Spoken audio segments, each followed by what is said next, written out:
Bonjour à tous et bienvenue sur ce nouveau Pitch Day des rencontres Digital Retail Service sur le thème de l'accompagnement au développement des enseignes. Je suis Elsa et nous sommes ravis d'accueillir aujourd'hui Michel Kahn, fondateur et dirigeant de Michel Kahn Consultant. Bonjour et merci beaucoup Michel d'avoir accepté notre invitation. Bonjour Elsa. Alors, juste avant de démarrer et de te demander un petit peu que tu nous racontes comment de nous parler de Michel Cal Consultant et puis comment l'histoire elle a démarré. Je voulais rappeler que tu avais quand même un parcours assez pas atypique, mais en tout cas significatif dans le monde de la franchise. Tu sais de quoi tu parles, puisque tu as été, je crois, plus jeune franchiseur de France, si je ne m'abuse. C'est ça, oui. Donc déjà, ça c'est une première partie. Ensuite, bah, tu es président de l'IREF aussi, de la fédération IREF, qui est la fédération de tous les réseaux de franchise et tous les autres d'ailleurs, en tout cas toutes les entreprises en réseau. Ensuite, tu as créé aussi le CETIF, qui s'adresse aux étudiants, me semble-t-il, si je ne dis pas de bêtises, À la faculté de droit à la de faculté de droit, c'est ça. Strasbourg, oui, à l'université. Et ensuite, tu as bien sûr une grande expérience en accompagnement des réseaux. Voilà.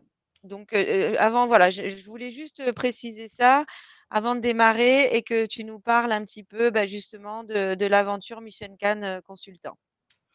Eh bien, merci Elsa pour cette introduction.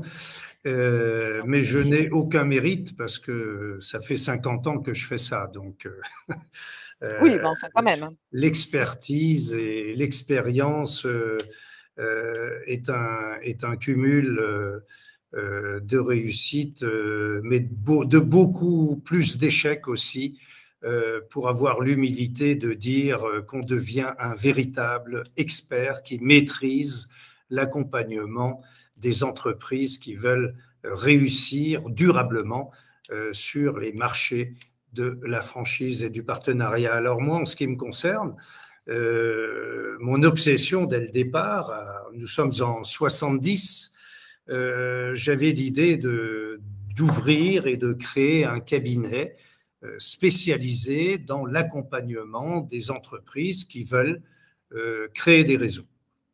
Et bon, on ne connaissait pas la franchise encore. Je me suis dit, c'est un bon créneau, allons-y. J'ai créé juridiquement mon cabinet et dès que je l'ai créé, vous voyez, il faut faire des fois des choses pour prendre conscience de ce Eh qu'on oui, fait. eh oui, eh oui. Une fois qu'il était créé, je me suis regardé dans un miroir et je me suis vu en culotte courte en me disant ça ne va pas le faire de donner des conseils à des grosses entreprises ou des petites qui veulent créer des réseaux. Non.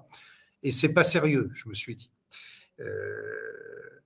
Et à partir Oui, de tu là, trouvais que tu n'aurais pas forcément de légitimité ou que tu n'aurais pas forcément, voilà, qu'on on te prendrait peut-être pas forcément au sérieux si tu n'avais pas une première expérience toi-même et oui, bien dans la sûr, et franchise. je me suis dit, le principe même de la franchise, c'est de créer un POC, c'est de démontrer qu'on sait faire. Et moi, j'avais rien démontré du tout, même pour un cabinet conseil. Mmh. Donc, je me suis dit, il faut absolument que je crée un réseau moi-même. Et j'ai évidemment cherché une thématique et j'ai créé un concept. Je me suis dit qui correspondait aussi à mon tout petit capital que j'avais à l'époque. Hein, j'avais pas grand-chose, pour dire presque rien. Et j'ai choisi un thème dans la prestation de service et j'ai créé un réseau. J'ai créé un réseau, je ne me suis pas dégonflé. Dans la prestation de service, j'ai créé un réseau de 88 franchisés en France. J'ai créé une master franchise en Suisse, j'ai créé une master franchise en Belgique et une master en partenariat au Canada. Et je me suis dit, voilà, une fois que je l'ai créé, je le vends au bout de 2 ans et après j'ouvre mon cabinet, ce qui me paraissait logique. Et au bout de 2 ans, ça a vraiment très très bien marché. j'étais très heureux parce que j'avais réussi à faire réussir de nombreux franchisés qui étaient vraiment très heureux, qui cherchaient des situations et qui se sont enrichis. Et c'était ma plus grande satisfaction, c'était de les voir heureux. Et j'avais tout de suite compris que la réussite d'une tête de réseau ne reposait que exclusivement sur la réussite de leur Bien franchisé. Et sûr. premier principe, j'avais compris, si on n'a pas compris ça, on n'a absolument rien compris et on se transforme très vite en chasseur de droits d'entrée. Et ça, Ah je oui, ne et voulais ça pas le faire. fonctionne pas. Donc, toutes mes expériences ont été vécues sur le terrain. Au bout de 2 ans, ça marchait bien, très bien, tellement bien, eh bien que je ne l'ai pas vendu, que je l'ai gardé. Et je l'ai gardé grâce à mon épouse qui m'a aidé jusqu'en 90 et donc pratiquement 20 ans.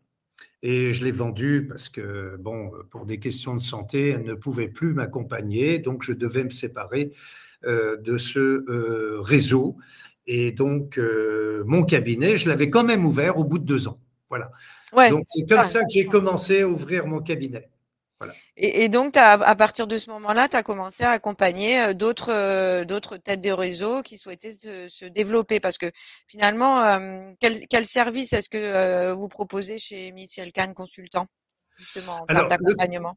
oui, le cabinet s'est très vite spécialisé dans les réseaux de franchise, mais ensuite, très vite, dans toutes les autres formes de commerce Oui, organisé tout à indépendant. fait. Parce que tout a évolué, tout bougeait, comme maintenant, les choses, le monde change et le monde bouge.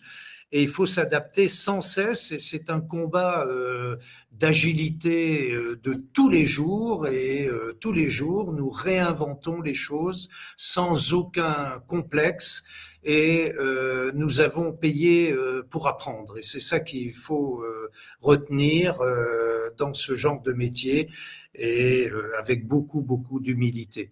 Donc, toutes les formes de commerce organisé indépendant. Nous accompagnons quand nous voyons une entreprise pour la première fois, nous essayons de comprendre quelle est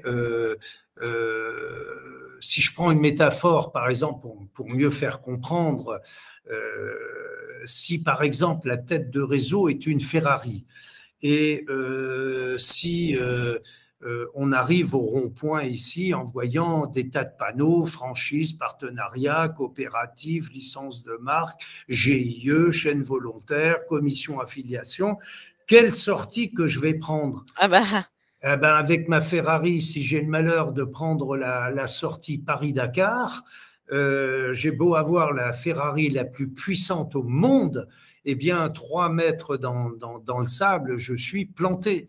Et je dois faire demi-tour, je dois revenir à la case départ, et là, j'aurais perdu du temps, j'aurais eh oui. perdu beaucoup, beaucoup d'argent, et il faut recommencer à zéro.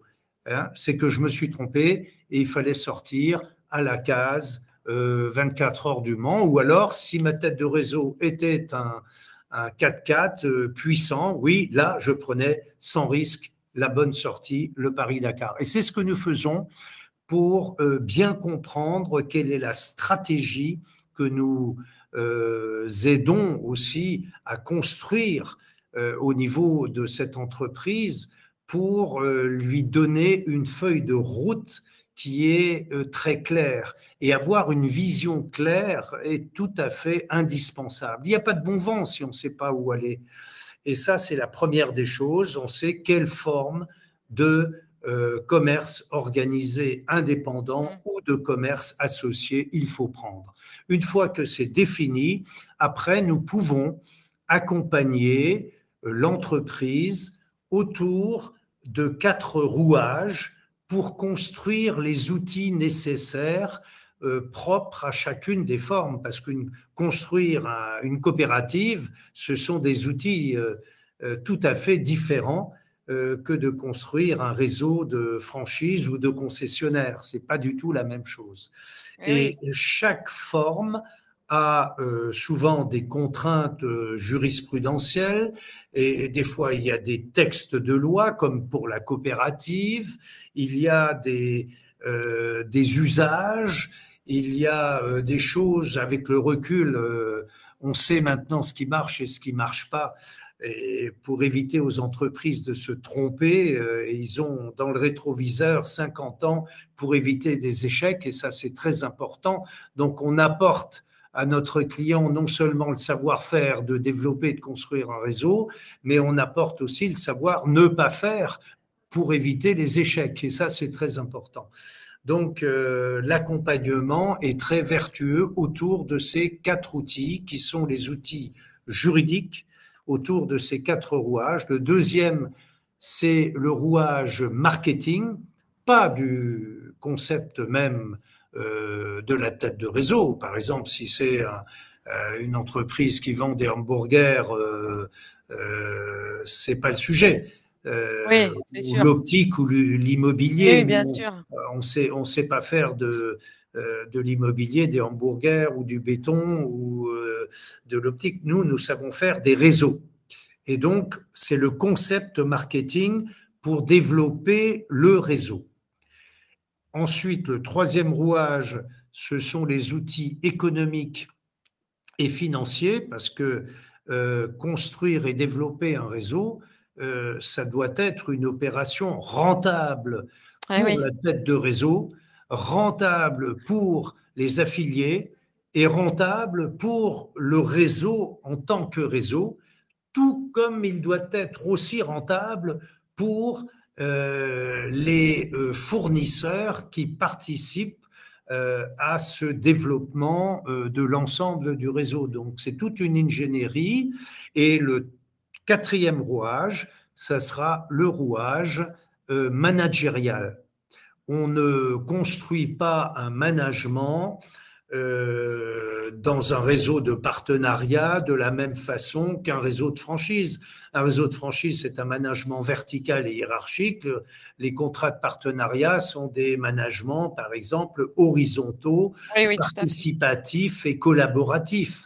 Donc, aujourd'hui, le management prend beaucoup, beaucoup, beaucoup d'importance car cette relation franchiseur-franchisé ou tête de réseau affilié ne fonctionne pas de la même manière selon les différentes formes. Et là, il ne faut pas se tromper non plus, car il faut préserver évidemment la cohésion d'un réseau et l'harmonie de son réseau pour pouvoir avancer dans la réussite de façon durable. Et c'est ça qui est important. Donc, ce ne sont pas non plus des outils qui sont construits les uns après les autres. Quand nous faisons du droit, nous pensons marketing.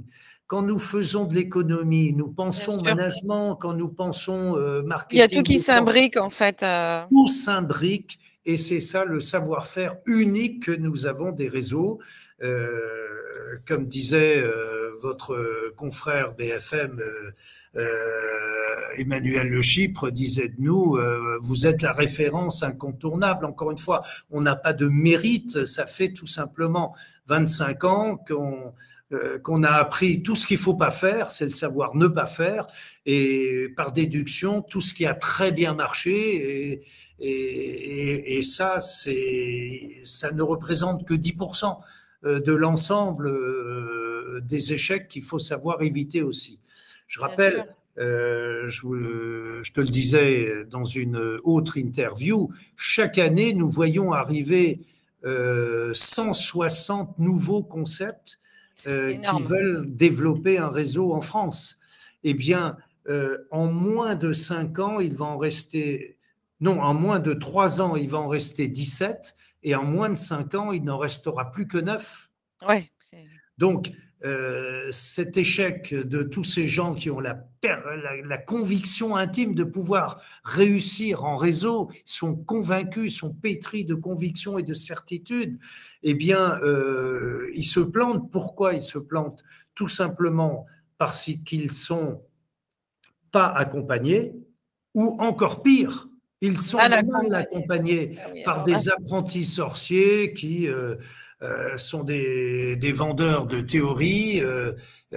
Pour cela, on n'a pas besoin d'être accompagné. Il suffit d'acheter un excellent ouvrage qui est mon livre, la 8e édition, paru aux éditions Duno, franchise et partenariat. Eh bien, ça suffit. Mais c'est ce que je disais aussi à mes étudiants. Je leur disais, écoutez, tout ce que je vais vous apprendre, oui, il faut en tenir compte, mais dans la pratique, souvent, très, très, très, très souvent, il faudra faire exactement le contraire. Alors, vous voyez comment c'est complexe de c'est très construire, complexe. d'évoluer et d'accompagner les entreprises pour les faire réussir. Et heureusement, que j'ai été moi-même le plus jeune franchiseur de France, où j'ai payé pour apprendre pendant 20 ans ce métier et avec mon propre argent, parce que nous sommes devenus dans l'accompagnement de nos clients un véritable binôme où nous marchons pas à pas l'un à côté de l'autre, main dans la main, un pas après l'autre et avec le bon sens paysan. Et c'est ça, de conduire à la vraie réussite. Chacun dans son propre métier. Il y a le savoir-faire métier, c'est notre client qui vient et qui a le savoir-faire métier. Tout Nous, à on a fait. le savoir-faire réseau et c'est cet attelage qui forme un tout indivisible qui peut donner une réussite à la hauteur de ce que l'on est en droit d'attendre. C'est ça qui te plaît, Michel, dans ton métier, enfin, parmi d'autres choses? Ben, ça m'anime pleinement parce que j'ai toujours été, et toute mon équipe, cabinet l'est partout dans le monde où nous avons nos correspondants, qui, une fois qu'ils ont réussi en France, on les accompagne à l'export. Eh bien, nous avons toujours vécu sur des vraies valeurs, des valeurs qui sont celles qui nous appartiennent. Quelles sont-elles justement ces valeurs, Michel? Alors c'est les valeurs cardinales dans lesquelles j'ai été élevé dans le creuset du métier de franchiseur. C'est des valeurs de conquête et de partage, parce que le métier de développer un réseau, pourquoi? Parce que c'est une stratégie et la seule qui permet d'aller beaucoup plus vite pour prendre des parts de marché aux autres.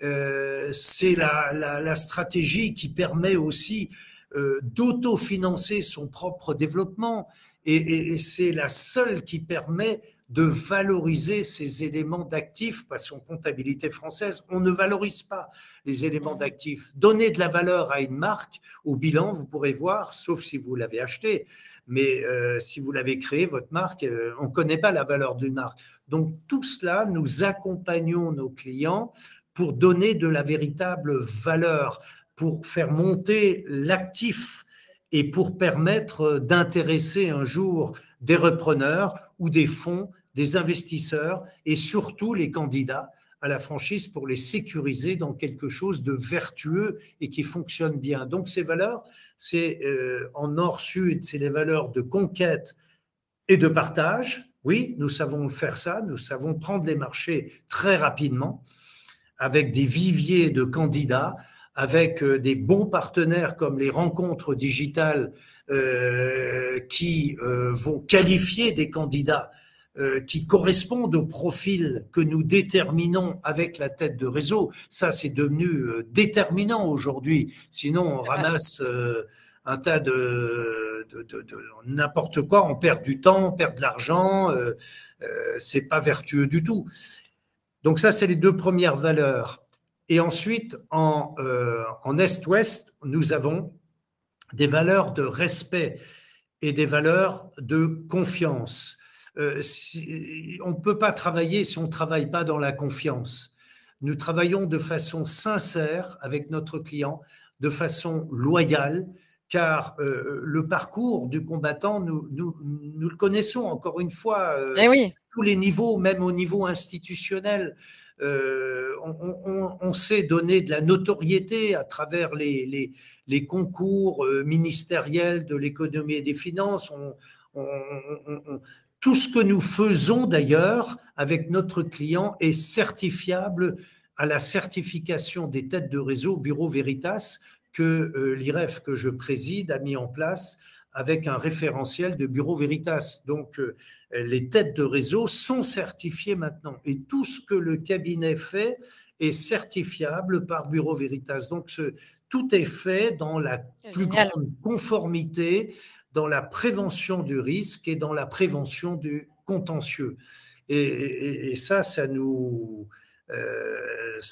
donne de la fierté quand nous voyons nos clients, nos réseaux qui deviennent finalement tous des amis parce qu'on parle le même langage. Vous savez, un cabinet qui parle avec son client, c'est une relation de client à fournisseur, qu'on le veuille ou non, à un moment donné. Tout à fait. Mais nous, on a toujours dit, moi je l'ai toujours dit, je refuse d'être votre fournisseur et je refuse que vous soyez nos clients. Pourquoi? Parce que nous, on parle le même langage, on parle de franchiseur à franchiseur et on sait très bien ce qu'on dit et ce qu'on se dit.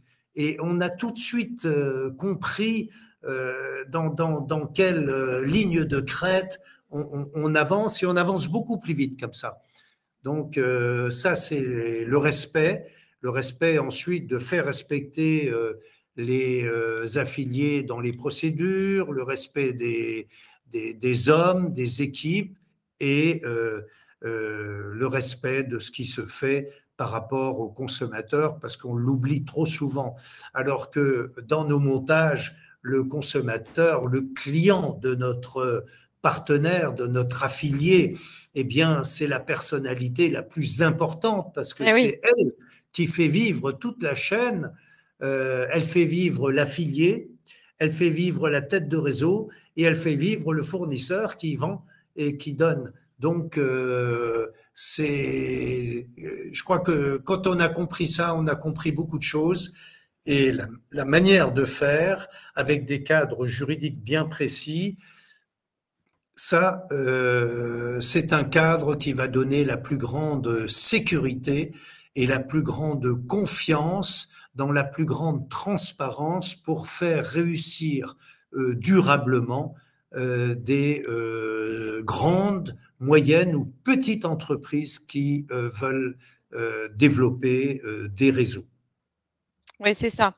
En fait, juste pour résumer rapidement ton activité, Michel, donc, si par exemple, j'ai créé une entreprise et je souhaite modéliser mon concept, je peux venir voir Michel Kahn consultant.